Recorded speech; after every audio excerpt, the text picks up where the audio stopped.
साथियों नमस्कार, मैं हूं इंद्रपाल सिंह। आज हम आपको मथुरा में लेके आए हैं। मथुरा राजकीय संग्रहालय। यहां पर भगवान बुद्ध अपने संबोधि प्राप्त करने के बाद में 12 वर्ष के बाद में यहां मथुरा में आकर इन्होंने बैरंज सूक्त का उपदेश दिया था।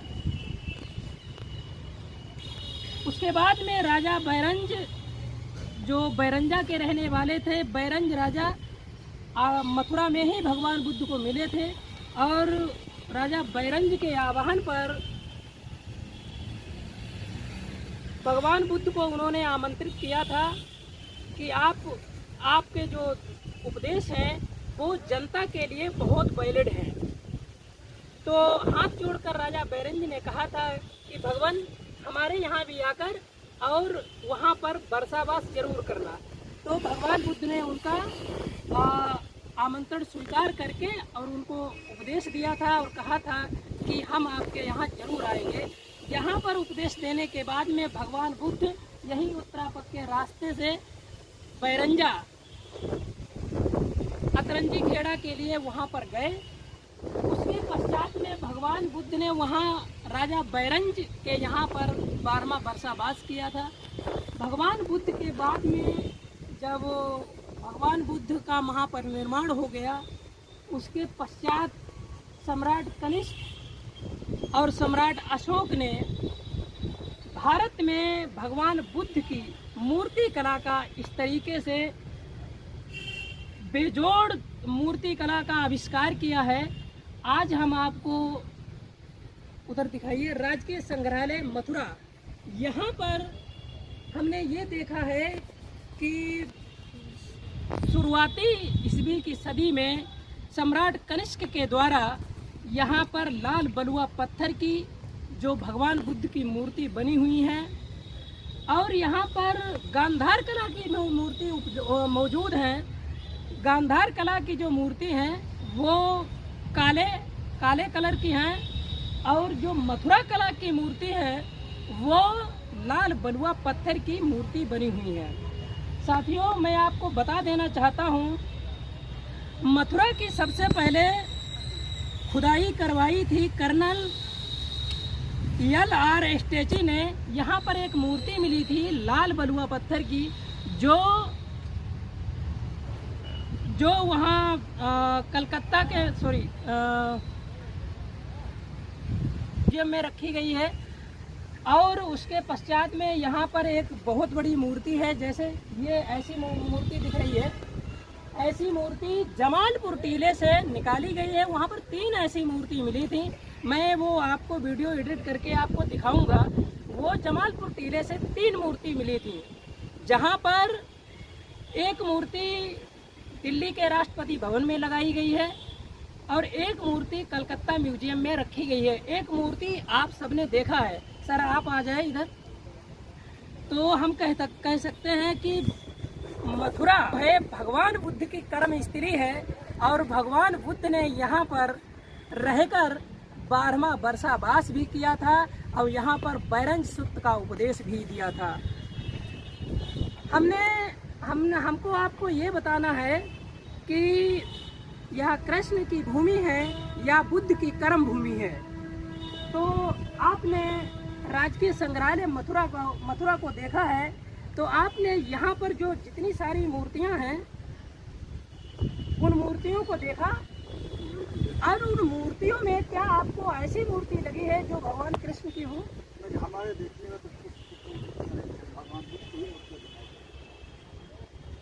भगवान बुद्ध का ही सारा मूर्तियाँ भगवान बुद्ध का जैनों की और बुद्ध की ही मूर्ति है और किसी की मूर्ति और किसी की मूर्ति नहीं है। माइक सीधा पकड़ो, माइक जी हाँ, भगवान बुद्ध की मूर्ति है और कुछ जैन चिंतकों की है। बाकी किसी विष्णु भगवान की मूर्ति यहाँ बाद में लगाए थे, ये हो गए, वो तो अलग बात। अंग्रेजी शासन काल में अलेक्जेंडर कनिंघम ने पुरातत्व विभाग का गठन करके इस म्यूजियम का निर्माण करवाया। ये कार्य अलेक्जेंडर कनिंघम का कैसा लगा? बहुत बढ़िया, सराहनीय लगा, बहुत अच्छा लगा। अगर अलेक्जेंडर कनिंघम इसको संरक्षित नहीं करते तो क्या होता? भगवान बुद्ध की विरासत खत्म हो जाती। तो वैसे वैसे महान पुरुष थे कि उन्होंने संरक्षण किया, इसको म्यूजियम बना। आपने क्या देखा यहाँ पे? मैंने ये देखा भगवान बुद्ध की मूर्तियाँ यहाँ पे हैं, सामने अक्षर जो निकले हैं भगवान बुद्ध की, महावीर की तो है, अधिकांशतर भगवान बुद्ध के ये सब, और किसी का तो कोई तो कन्वर्ट कर कोई भी मूर्ति है उसको बता रहे कि ये महावीर की है, शंकर की लिख दिया, उनको देखने में लगता है कि साफ दिखाई देता है कि भगवान बुद्ध की मूर्ति है। आपने एक यहाँ पर स्तंभ भी देखा जहाँ पर उस स्तंभ में चारों तरफ बुद्ध की मूर्ति बनी है, लेकिन उसमें लिखा है शिवलिंग। इस पे क्या कहेंगे? मैं इस पर ये कहूँगा कि ये मनोवादी का षडयंत्र है। स्पष्ट भगवान बुद्ध का वो मूर्ति दिखाई दे रहा है, उसे किसी तरह से शिवलिंग का जो है वो नहीं दिखाई दे रहा कि शिवलिंग। शिवलिंग माने क्या होता है? शिवलिंग मतलब वो भी भगवान के स्वरूप ही है, भगवान बुद्ध का ही है, लेकिन उसमें मनोवादी को बना दिया। कृष्ण की संस्कृति को आपको भी दिखने को आता है। तो साथियों, हम कह सकते हैं कि जब मथुरा को बोला जाता है कि ये कृष्ण की जन्म स्थली है, लेकिन पूरे संग्रहालय को खोज के देखा है। सर अलेक्जेंडर कनिंघम ने 1853 में दूसरी बार खुदाई करवाई थी। तो अलेक्जेंडर कनिंघम ने यहाँ 3 जगह खुदाई करवाई, कंकाली टीला, जमालपुर टीला और चौवारा टीला। यहाँ पर जितनी भी मूर्ति मिली हैं सारी बुद्ध की मूर्तियाँ मिली हैं, और चौवारा टीले से जरूर जैनों की मूर्तियाँ मिली हैं। तो मैं कह सकता हूँ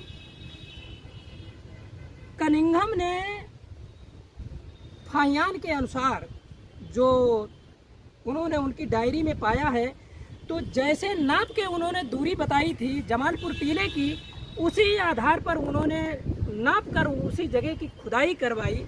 अब जब खुदाई करवाई तो वहाँ पर बहुत बड़े पैमाने पर बुद्ध विहार निकले। फाहियान अपने नोट्स में लिखते हैं, जब वो यहाँ पर मताउला अर्थात मथुरा में आए थे तो उन्होंने 20 बुद्ध विहारों को देखा था। वहाँ पर कम से कम 2000 बौद्ध भिक्षु रहते थे, और वहाँ के जो लोग थे वो बहुत ही दयावान थे, दानशील थे। और वो लोगों यहाँ के जो राजा हुआ करते थे और जो भिक्षुओं को दान देते थे तो अपना मुकुट उतार के और साइड में रख देते थे, तब बौद्ध भिक्षुओं को वो भोजन खिलाते थे और दान देते थे। तो उस समय पर फाहियान और ह्वेनसांग ने अपने यात्रा वृत्तांत में यही लिखा है कि यहाँ उस समय पर जो शासन प्रणाली थी वो ये थी कि यहाँ किसी भी व्यक्ति को मृत्युदंड नहीं दिया जाता था। वो इसलिए नहीं दिया जाता था कि यहाँ भगवान बुद्ध की कर्म स्थली थी, सभी लोग शीलवान थे, शीलों का पालन करते थे। हाँ, ये जरूर है, अगर कोई भी व्यक्ति बार बार अत्याचार कर रहा है, जुर्म करता चला जा रहा है, उसको मृत्युदंड नहीं, पहले तो उसको अर्थदंड दिया जाता था। अगर अर्थदंड से भी नहीं मानता था तो फिर उसके लिए एक दंड था, वो राजा देता था, उसका दाहिना हाथ कटवा दिया जाता था और उसको मुक्त कर दिया जाता कि जाओ भाई, तुम्हारा यही दंड है। लेकिन उसकी हत्या नहीं की जाती थी। तो बुद्ध के शासन काल में, बुद्ध के समय पर भारत शीलवान था, और शीलवान होने के कारण उस समय पर भारत विश्वगुरु था। आप ये भगवान बुद्ध की मूर्ति को देखिए, कितने शांत चित्त अवस्था में है, और यही शांति पूरे विश्व में फैलाने के लिए भगवान बुद्ध ने अपने जीवन के 40 वर्ष शांति के संदेश देने के लिए उन्होंने पूरा जीवन खपा दिया। और भगवान बुद्ध का जब महापरिनिर्वाण हुआ, उसके बाद में 200-300 वर्ष के बाद में सम्राट अशोक ने भगवान बुद्ध के धम्म संदेशों को इस भारत से निकालकर तमाम दुनिया के देशों में पहुंचाया। वो कैसे पहुंचाया? सम्राट अशोक के दुनिया के ऐसे एक शासक रहे हैं जिन्होंने भगवान बुद्ध के धम्म संदेशों को लोहे की कलम से पत्थर के कागजों पर अंकित करवाया और उन्होंने ये कहा था कि भगवान बुद्ध के संदेश दुनिया के लिए नहीं, भारत के ही लिए नहीं, बल्कि पूरी दुनिया के लिए उतने ही वैलिड हैं जितने आज से 2,500 साल पहले थे, उतने आज भी वैलिड है। लेकिन दुर्भाग्य ये रहा है भारत का कि भारत से बुद्ध की संस्कृति या बुद्ध के धम्म संदेश कुछ काली मानसिकता के लोगों ने उसको मिटाने का काम किया। पहले भी करते रहे हैं, आज भी कर रहे हैं। लेकिन सम्राट अशोक की जो नीति थी भगवान बुद्ध के धम्म संदेशों को पूरी दुनिया में पहुंचाने के लिए, और उन्होंने कहा था कि मैं रहूं या ना रहूं, लेकिन मैं ऐसा काम करके जाऊंगा, जब तक सूरज चांद रहेगा तब तक भगवान बुद्ध का धम्म इस पृथ्वी पर मौजूद रहेगा। तो साथियों, हम कह सकते हैं, आइए एक हमारे साथ में माता जी हैं, उनको बुलाइए, मैं उनका भी ओपिनियन ले। ठीक ठीक ठीक। आप मथुरा के राजकीय संग्रहालय में किसको देखने के लिए आई हो? बुद्ध भगवान। लेकिन बुद्ध भगवान कहाँ? यहाँ पे तो कृष्ण की जन्म स्थली है। नहीं बुद्ध जी के हम देखे। तो बुद्ध जी के आप देखे हैं? हाँ। सच्ची में बताओ, क्या देखा आपने? सच्ची में बुद्ध जी के। और कुछ मिला? कृष्ण का कुछ मिला है? नहीं कुछ नहीं मिला। ना बुद्ध जी। तो देश के लोगों को बताओ, सबको देखना चाहिए राजकीय संग्रहालय? हाँ देखना चाहिए। सबको आना चाहिए। आना चाहिए। सबको आना चाहिए। हाँ आना चाहिए। ठीक ठीक। कैसा लगा आके? बहुत अच्छा, बहुत अच्छा। तो अलेक्जेंडर कनिंघम ने अंतिम बार 1871 में खुदाई करवाने के बाद में उन्होंने पुरातत्व विभाग की स्थापना की, और स्थापना करने के बाद में इन्होंने ये जो संग्रहालय देख रहे हैं ना, इस संग्रहालय का निर्माण करवाने का प्रस्ताव अलेक्जेंडर कनिंघम ने ही रखा था। लेकिन इसको बनवाते बनवाते कई सौ वर्ष लग गए, उसके बाद में ये बनके तैयार हो पाया। लेकिन हाँ, मैं धन्यवाद देता हूँ अलेक्जेंडर कनिंघम का और ELR स्टैची। इन्होंने जो मथुरा में खुदाई करने के समय में जो मेहनत करी है वो काबिले तारीफ़ है और वो धन्यवाद के पात्र हैं। पूरे देश की तरफ से हम अलेक्जेंडर कनिंघम को धन्यवाद देते हैं कि आपने इस महान विरासत को ज़मीन से खोदकर और भारत के लोगों को बता दिया कि आपका है ये गौरवशाली इतिहास और गौरवशाली अतीत। भारत की समृद्ध संस्कृति ये पूरी दुनिया में जानी जाती है। साथियों नमस्कार, मैं इंद्रपाल सिंह, आप देख रहे हैं BS YouTube चैनल। इस चैनल पर अगर आप नए हैं तो चैनल को सब्सक्राइब करें, लाइक करें और कमेंट जरूर करें, बेल आइकन को प्रेस करें। नमस्कार।